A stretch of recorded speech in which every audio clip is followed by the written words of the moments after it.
Nick, you spent some time yesterday on the Big Take on EVs and the Biden administration's push for EVs and how it's basically a reach. It's basically a reach around. It's basically a round. It's basically. Hold on, I gotta put that in the Slack channel. It's basically a roundabout way. God.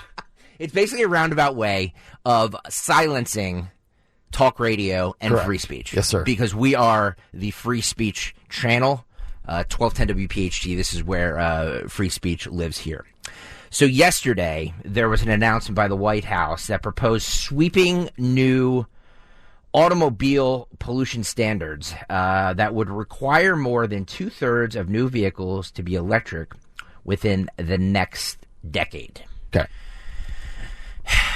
Yeah, oh boy, what could possibly go wrong? Oh boy, here we go. No, I'm just saying that this is frightening. No, of course it is. As somebody who does what we do for a living, they couldn't stop us with the FCC. They couldn't stop us by boycotting our sponsors. Mm-hmm. But boy, this is a pretty effective way of stopping free speech by saying, hey, you know what? We're just not going to put AM radios in electric vehicles. The FCC won't let us be, so now the automobile industry is trying to shut us down with the EV. Is part of this the good old VIG because I remember NAB like a year or so ago was worried about the royalty fees. Mm-hmm.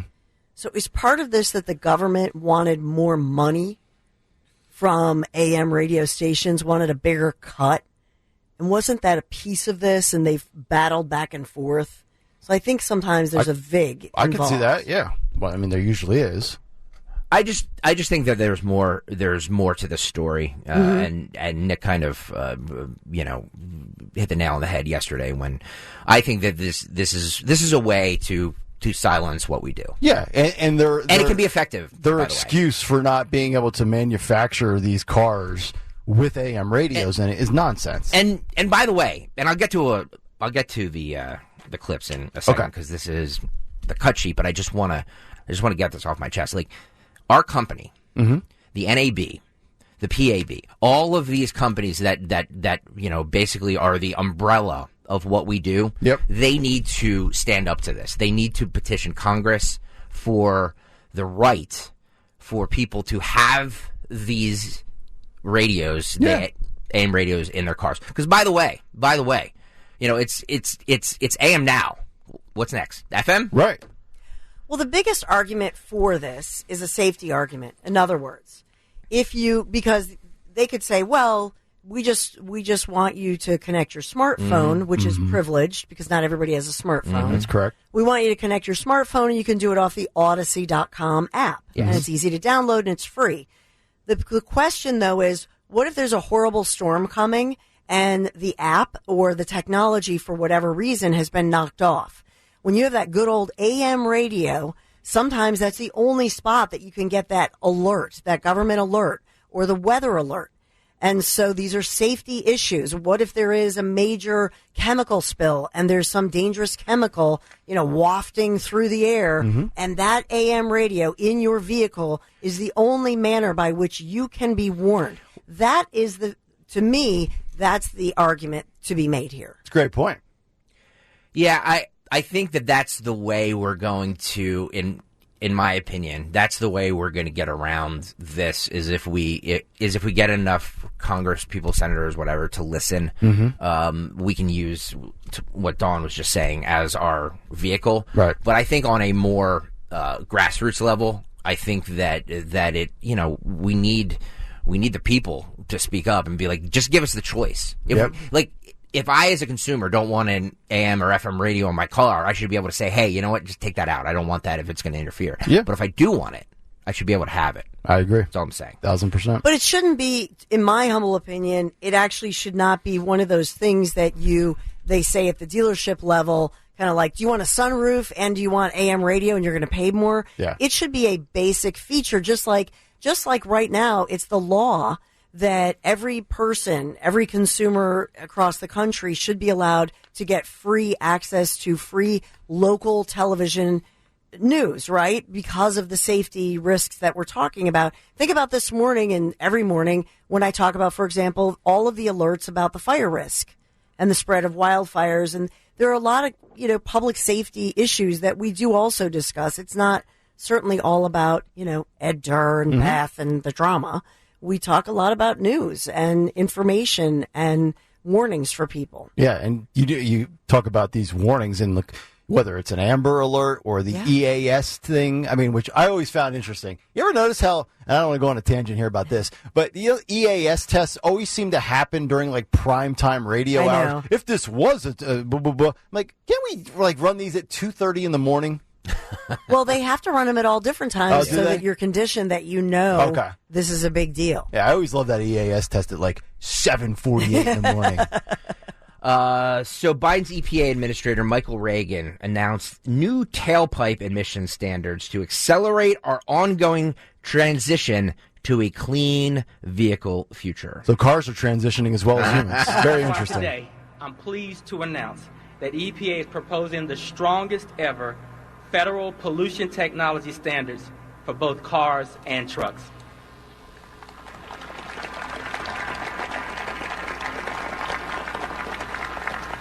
Together, today's actions will accelerate our ongoing transition to a clean vehicles future, tackle the climate crisis head-on, and improve air quality for communities all across the country. If I could advise the Biden administration on one thing, I would say, you know what, just wrap your mouth around a tailpipe. No. Yeah, I'm just tired of these people. Everything about climate. And, when we talked about this yesterday in the big take with the cars and, what the agenda is here, we're going to run into, and we've already seen some of this, right? Like, we don't have the availability of charging stations in ports. What was the story from this past summer where the grid in California was overloaded and they couldn't deal with things? Like, if you think this is going to be some smooth transition where we're not going to have chaos in this country, you probably haven't been paying attention to the last 3 years in this nation. Oh, by the way, I'm working towards something where a liberal commentator, a very liberal commentator, freaks out because of charging stations that are being put into her community. Oh, so we'll get to that. Really? Oh yeah, she has an epic meltdown. Biden administration EPA administrator Michael Regan announces strict new tailpipe emission rules for light, medium, and heavy-duty vehicles because they are some of the biggest contributors to greenhouse gas pollution. By the way, that last clip we played is basically the Biden administration forcing dealers to mostly sell electric vehicles with technology sourced in China. Oh, great. Yeah, but in Philadelphia, you can drive whatever you want. Nobody's going to pull you over. It's against the law. And we don't hold any hard feelings because we pull over or we don't pull over. What do they qualify those there, Greg, as small, light, medium, and heavy load trucks? Light, medium, and heavy duty vehicles. Right. Well, there's diversity in the size of the vehicle, so at least they're staying on brand here. So if you're listening to us right now in your big 18-wheeler truck, get ready, folks. Okay. Light, medium, and heavy-duty vehicles are some of the biggest contributors to greenhouse gas pollution. The first set of proposed standards focus on light and medium-duty vehicles. It builds on EPA's existing standards for passenger cars and light trucks for model years 2023 through 2026. EPA estimates that this proposal would reduce our cumulative CO2 emissions by 7.3 billion metric tons from the years 2027 through 2055. You know, the most ironic thing about all of this is everything they say, it just glazes over the eyes of the American citizen. Like, most people are listening to that and are like, the hell did he just say? How does this affect my bottom line in my daily life? Except two things that they're going after that sliver of people who just vote on these issues. The climate change. Oh, yeah. And so they're just pandering to them. The problem here is this administration backs what's happening with what environmental activists for decades have said is the industrialization of the ocean floor happening on the East Coast and in New Jersey on a daily basis. Yeah. So this right here, this huge EPA and all these announcements Just look at the dead whales and the dead dolphins and the industrialization of our ocean floor right off the Jersey Shore. Hello, this is a huge contradiction. Yeah, and you've been all over that story Yes. for weeks now. Months. But my question is that this really squeezes the middle class in a way, because what's going to happen to those truck drivers that, That's right. the companies that they work for that, supply the trucks, and they have to now meet these new standards, and the cost goes up. What happens to those truck drivers then? And who do you think ends up bearing the brunt of that cost? Exactly. Or, take it down. He says, light, medium, and heavy duty vehicles. I mean, that's a construction truck. Mm-hmm.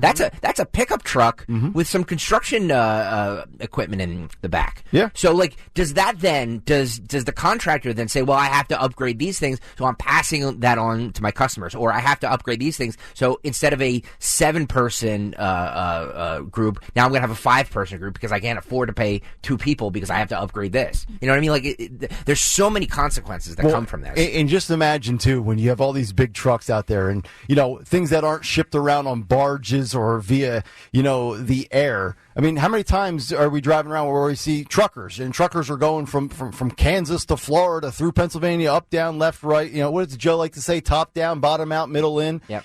And when you have all these vehicles, and if they're going to try to flip those to electric, and, God forbid they have a stretch where they can't charge these big rigs, and our deliveries and the whole supply chain breaks down due to the inability to get product to where it needs to go from a commerce standpoint across this country. We've seen how quickly and how fragile the system is, right? Like during COVID, oh my God, there's no baby formula, there's no toilet paper. All of a sudden we can't get chips into our keys for our cars because only 1 or 2 companies do it, and they stop manufacturing them. The United States and the global supply chain and commerce is much more fragile than I think people realized up until the pandemic. And the weird thing to me is that the hybrid model, why don't they just stay hybrid until they perfect these batteries, which you have to mine for these rare earth type materials, which that's a real problem to your point about, harvesting all of this and shipping it and all of that. So why not just do the hybrid model where, in other words, your engine, your gas-powered engine, is recharging the battery as you go, and then you don't have to necessarily put in all of these expensive charging stations and deal with the battery. And what about the battery disposal and the battery life? Why don't they just go hybrid? It's like they have to go full board here, and this is the mistake, in my humble opinion, that they're trying to do this so quickly, too quickly. Let the technology catch up to the hybrid model in the meantime. Agreed. He talks here about vocational vehicles, such as delivery trucks, dump trucks, public utility trucks, transit, school buses, and more. So basically every vehicle that's on the road that does some sort of blue-collar job, basically pony up, kids. Yeah. The second set of proposed standards would apply to heavy-duty vocational vehicles, such as delivery trucks, dump trucks, public utility trucks, transit, school buses, and more. The proposed standards are the final pieces of EPA's Clean Trucks Plan and will complement the heavy-duty nitrogen oxide standards we established last December. Like the light and medium-duty proposal, the heavy-duty proposal uses performance-based technology standards that enable manufacturers to achieve compliance efficiently based on the composition of their fleets. Yeah. Once again, the American public trying to figure out what he's talking about. I would say there's 2 things that I would want to point out, and this would be my two questions on every single thing that this individual says. How much does it cost me, and how dependable will it be? Because that's all I care about. Now, if you're telling me that it's not going to cost me more, and if you're telling me I won't have any disruption in my daily life in any way, shape, or form, I'm cool with this. But I'm not naive enough to think it's just going to be this perfectly smooth thing, and it's not going to cost me more, and it won't upend my routine. He also says that this mandate is definitely not about driving any particular technology out of business. Sure. So to speak. Yeah. Well, when we look at this proposal and the opportunities to reach the very ambitious goals that we've set, we're not prescribing any mandates. and we're not driving any particular technology out of business, so to speak. I think So to we're giving the markets and the automobile industry and the private sector the options to choose on how we best move forward to reach these very, very, very ambitious climate goals that we must reach if we are to protect this planet. This is not a mandate. I like that, how he slips that in there, coming off of the last couple of years. This is not a mandate. This is optional. I don't know who it is in this administration that writes these things up, but is it me, or is everything that these Biden administration left-wingers read, and I'm assuming he was reading from some sort of prepared statement. Course. Yeah, they all do. Man, it doesn't, I don't think it resonates with the average American. Like, when you sit there and listen to that and you throw in the cliches and the buzzwords and the catchphrases, like, it's all hogwash. Like, if you could just sift through it and, trim off all the fat and get down to, okay, what is their agenda? What are they trying to accomplish it? Do I buy it, and will I adhere to it? That's the way I look at these things. Yeah, but this is a media event. What I inferred from all of this yesterday during the day when they were making these announcements, what I infer from this is just a media event where they're pandering to those voters who might care about climate change. But when you basically say, well, we hope for the Venn diagram and the electric bus, that's what we're hoping for. I love Venn diagrams. And there are no mandates. No. There are no teeth to this, right? Yep. So it's just all hopey-feely for the future, but really, what is the administration doing? It feels like a paid infomercial. It does. Like this promotional consideration now. paid for by the following.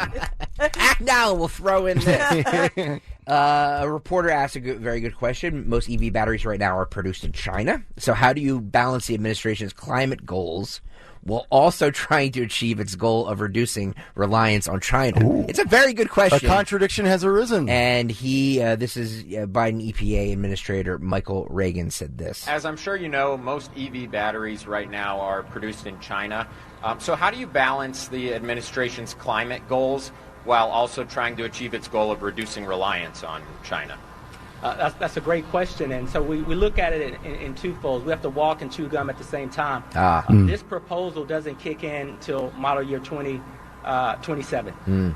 So we've got some years to ramp up. We hope that we can take advantage of that runway. We got to ramp up, and then we'll roll it out, and all these other silly things they say. The interesting thing is the energy independence. We were so much more, not dependent on other nations for energy under Trump. And now with all this climate mumbo jumbo, we just completely reverse course. And basically, Michael Regan should come out there and say, we basically just bend the knee to China, and we'll just continue to give them more business, all in the name of climate change.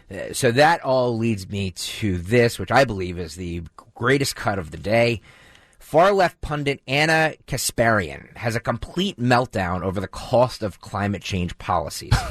So she's a member of the Young Turks show. That's a YouTube channel. It's a very popular progressive channel with host Cenk Uygur. I don't know what his last name is. AOC will have a show on there very shortly. They were discussing California's plans to phase out gas-powered cars and gas stoves when Kasparian launched into a rant about the cost to build charging stations at the housing association where she lives. So now she's all about climate policy, but now this is affecting her. This is affecting her pocketbook and her husband's. Yeah.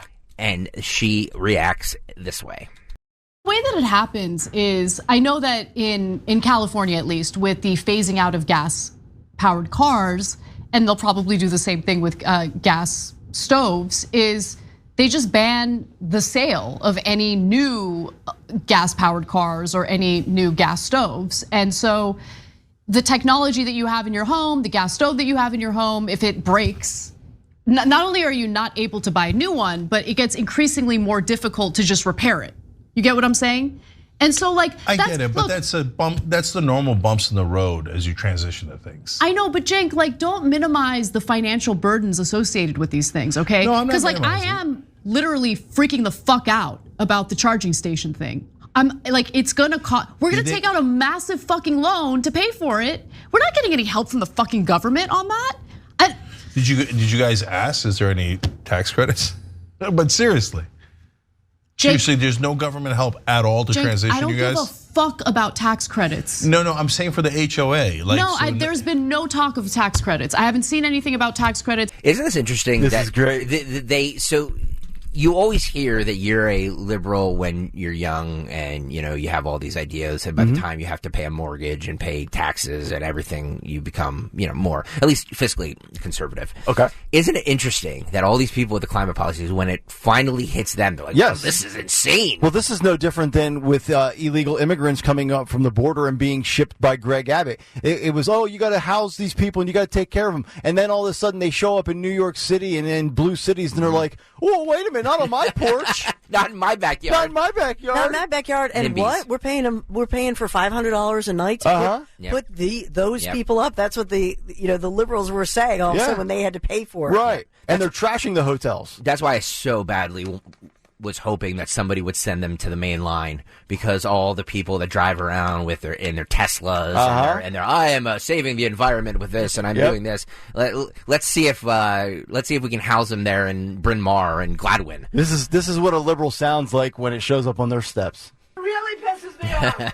Thank you, Randy. A little bit more from Anna Kasparian. I should look into it. Maybe there are tax credits, but I don't give a fuck about tax credits because you have to shell out cash. Okay, I want to do something in response to climate change. That is not my issue here. My issue is how we're forced to make all these changes that are a financial burden, a giant inconvenience with little to no help. And the solution from the government in terms of no, you get financial benefits for doing this is fucking tax credits. No, I don't want the tax credits. Give me the money. Give me the money. Okay? Don't tell me this bullshit about how I have to buy some new fucking thing because the government's forcing me to do it. And then after I file my taxes, there's a certain portion of that purchase that might be tax deductible. Fuck off.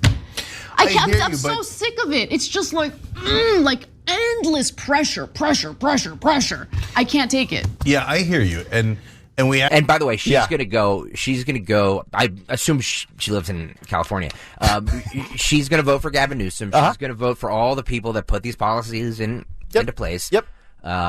So it's just interesting to me because I think what this clip shows, Nick, is the person, the liberal activist, realizing in real time how this is actually affecting her and her family. Yes. And what I've also learned from this is that the boys in the back have some work to do to cut up a new sound page for me on my hotkeys, because we can get about 7 or 8 drops out of her. Who is that? Anna Kasparian? Anna Kasparian. Yeah. And we ask too much of the middle class. We ask too much of the average person. The middle class is the most fucked group of people in this country. No, I hear you on all that. But at some point, we got to go to electric cars. And it's funny because these two, none of them voted for Donald Trump. Nope. And they wonder why their politician of choice can't get elected because they don't speak to the middle class. I love a good liberal meltdown. It is a beautiful thing to listen to. Yeah. Because you created this mess. You're responsible for it, and now you're having the meltdown about it. You try to tell you, but no, you know what they'll do? They'll relocate from California or New York. They'll invade a red state like Florida, seeking change. And what do? They'll still vote for the same failed policies. Yep. We don't have a choice. The plant's burning, so we got to go to electric cars. Do you hear that? We don't have a choice. All right? Open up your wallets. The planet's burning. We don't have a choice. Sorry. You might want to choose between an EV station or dinner that night, but you better choose the EV station because the planet's burning. Charge my car or pay for a nice steak. You can survive one night without that steak, fatty. That's right. Red meat kills. Go to electric cars. Fatty. We don't have a choice.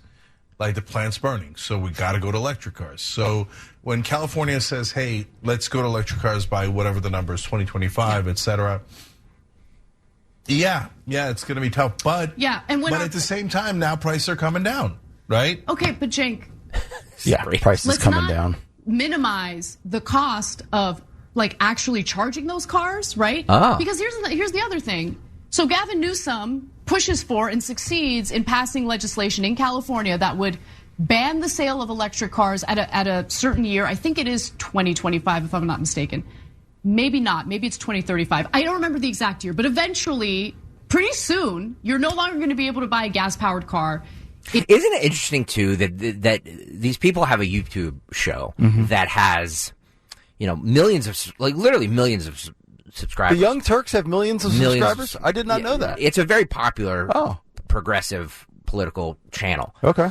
And they don't seem to even really know the facts on anything. They're like, hey, it's going to come into effect in 2025, maybe 2035. I don't know. They don't even know the policies that they are touting. No, and that's exactly what this administration is all about. They window dress everything. Yeah. Everything is all packaged in a certain way, but when you take off the package, there's very little substance to it.